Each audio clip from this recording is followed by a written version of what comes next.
Samsung Galaxy S23 Ultra of his S22 Ultra design change highlighted. It seems Ice Universe has been at pains to show his legion of followers exactly what the main design difference will be between the upcoming Samsung Galaxy S23 Ultra and the highly regarded S22 Ultra.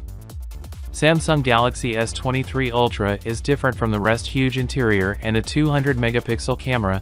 Next year Samsung Galaxy S23 Ultra promises to be something different from the rest of the smartphone.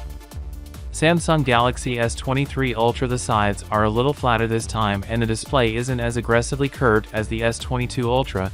That means you'll get slightly more screen surface area for the S Pen, which is good for note-taking or drawing. Samsung Galaxy S23 Ultra will going to get some big internal changes, but don't expect any design change. Galaxy S23 Ultra will going to come with the Snapdragon 8 Gen 2 processor, but that processor is powered by TSMC. Since the S23 Ultra will retain the same thickness, it will now appear a little thicker because of the less pronounced curves. According to the source, the width of the middle section of the frame of the Galaxy S23 Ultra will be made larger, and in return this will force the curved display to be a little less curved. A faster UFS 4.0 storage, upgraded camera, and a better and more efficient chipset, to name a few. The screen will still remain at 6.8 inch with the same resolution, same battery size and thickness.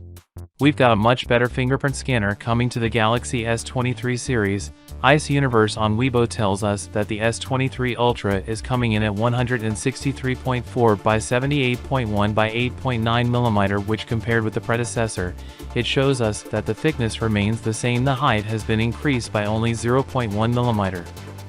There are rumors that Samsung will equip Qualcomm latest 3rd Gen 3D Sonic fingerprint scanner on the S23 Ultra. The biggest USP of this is size, and it's 17 times bigger than the one on the S10.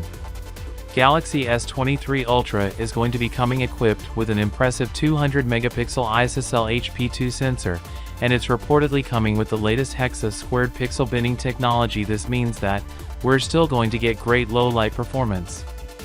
The industry is looking forward to what Samsung can bring with the One UF 5.1 and Snapdragon 8 Gen 2 combo on the Galaxy S23 series. We've already seen Qualcomm and Samsung have done together with the Z Fold 4 and Z Flip 4, bringing out incredible battery life.